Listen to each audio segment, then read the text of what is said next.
Hello, BookTube. This is Weekly Reads. I've had a pretty good reading week.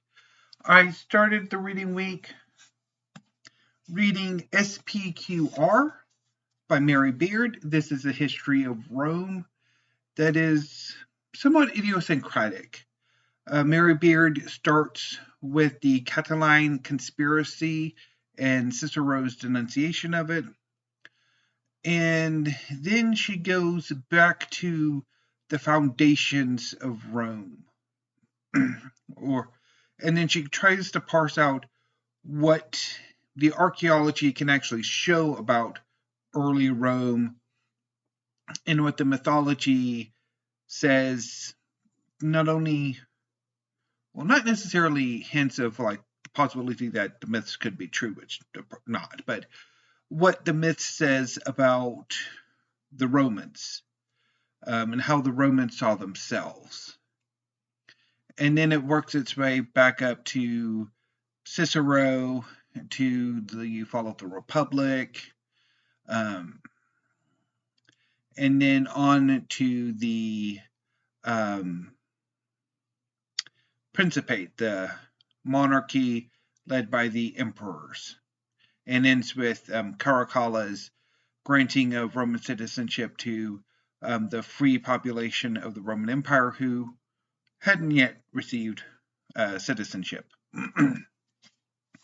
This is a reread for me. I really enjoyed it the first time I read it, and I enjoyed it this time as well. It is a phenomenal read. It's a really great history of Rome, maybe at times a little too academic, but it's really good. I quite enjoyed it, and I'm looking forward to Steve Donahue's further videos on SPQR. He's doing this book for his Steve Tiberius Donahue book club, and I'm quite happy to have reread it. So, very positive experience.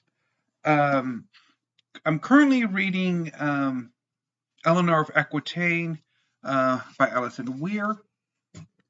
I started this on Wednesday, and I'm still working on it. I have about 120 odd pages, so this is a biography of Eleanor of Aquitaine, who was queen to two kings, first Louis VII of France, and then Henry II of eventually England. Eleanor of Aquitaine was one of the most controversial women of her time, and for several centuries, either way of her. And I read this for both People April and Historathon, and I'm really enjoying it. This is a really phenomenal biography, particularly later into her life. I'm really enjoying it, and I can't wait to get back to it tomorrow. Excuse me. So that leads me to what I will be reading once I finish Eleanor of Aquitaine, which will be tomorrow at some point. So if I have enough time on Saturday, I will hit Volume 3 of Nabari no O by Yuhki Kamatani. This is a manga series set in modern-day Japan that features modern takes on ninjas. So Miharu Rokujo is a young boy who has a spirit within him that allows him to alter reality. And this ability has led him to being targeted by a number of modern ninja clans who seek to use him for their own purposes. He is defended by his English teacher and a number of his training ninja. All the while, Miharu is trying to figure out what he wants to do. It's been a while since I read the first two volumes of Nabari no O, because it was like midway through last year, if not earlier. But I'm looking forward to getting to volume 3. I did read the, well, did not read it. I watched the anime adaptation years ago, really enjoyed it, and I'm looking forward to getting back to it. So hopefully I'll be able to get to at least Nabari no O on Saturday. And if I have extra time, I might get to some more manga. And yeah, although I am kind of thinking about rearranging my history shelves, but I might hold off on that until I absolutely need to. Because I don't, still not entirely sure what I want to do with it or how I want to expand it. But anyway, so on Sunday, I plan to get to the collected poems of Frank O'Hara. Frank O'Hara has been one of my favorite poets.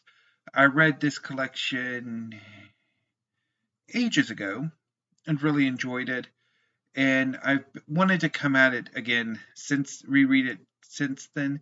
And I picked this up last year. And I'm looking forward to getting to it for National Poetry Month.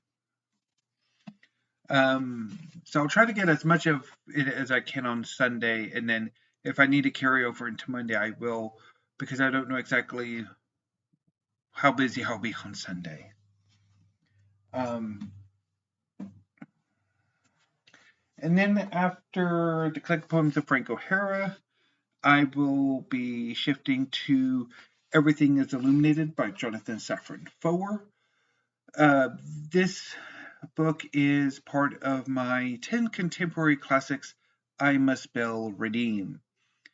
To sort of recap, the 10 Contemporary Classics I Must Spell Redeem is a personal reading project in which, inspired by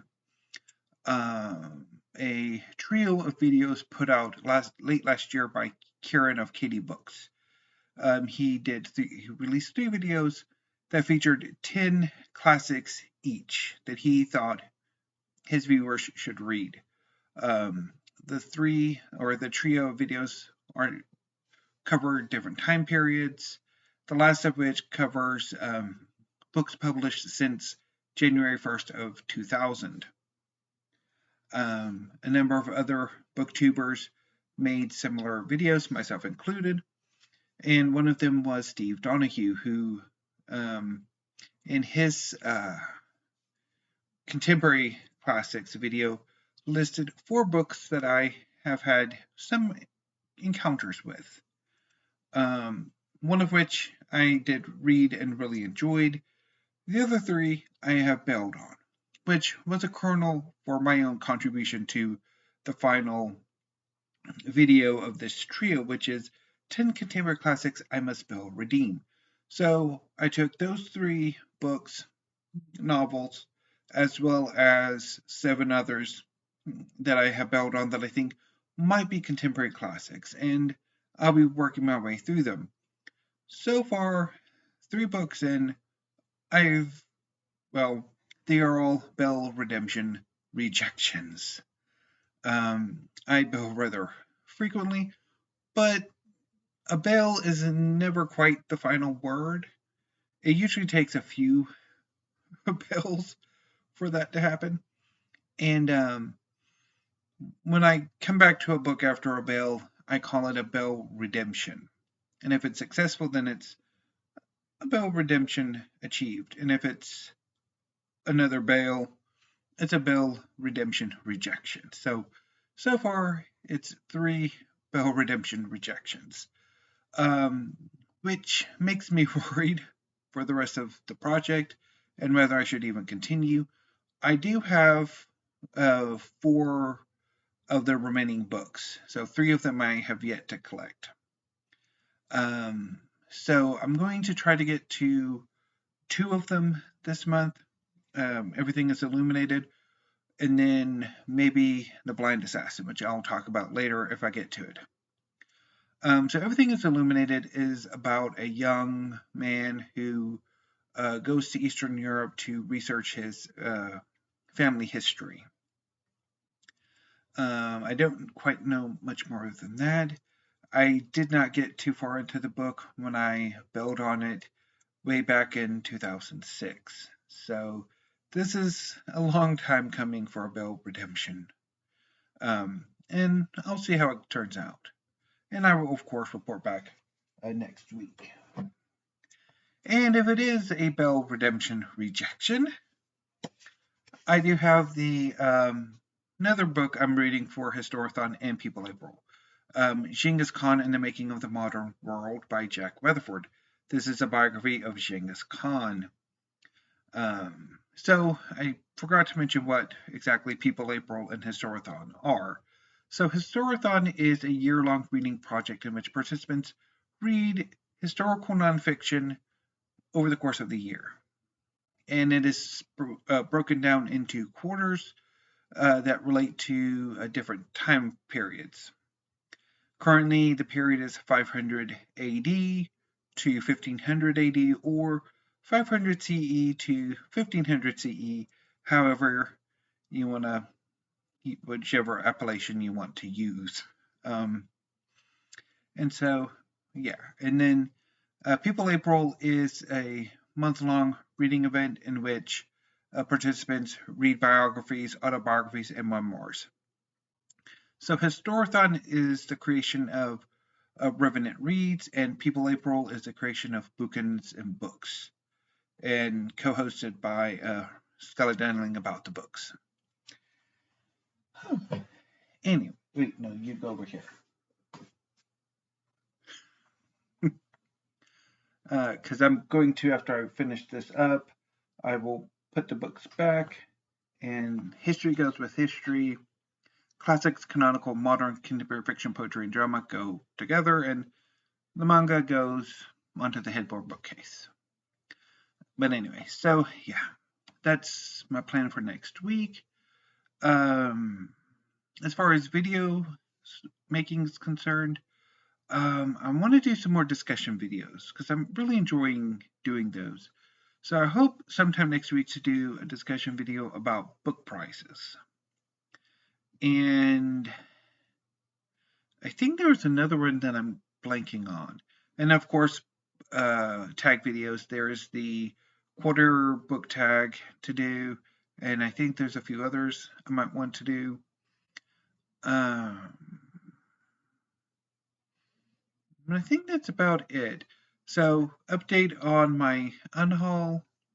So far, the books are still in my possession, and they're currently boxed up in the living room, waiting to eventually be taken to the donation site. And when I do donate the books, I will let you know. And then also remove those books from my catalog whenever that happens. Although it will probably be after I reach 1,400 books. But anyway, so I'm starting to ramble, so I'm going to go ahead and sign up for now. So thank you, BookTube. Have a great rest of your evening and weekend. And until I see you on Monday, stay safe.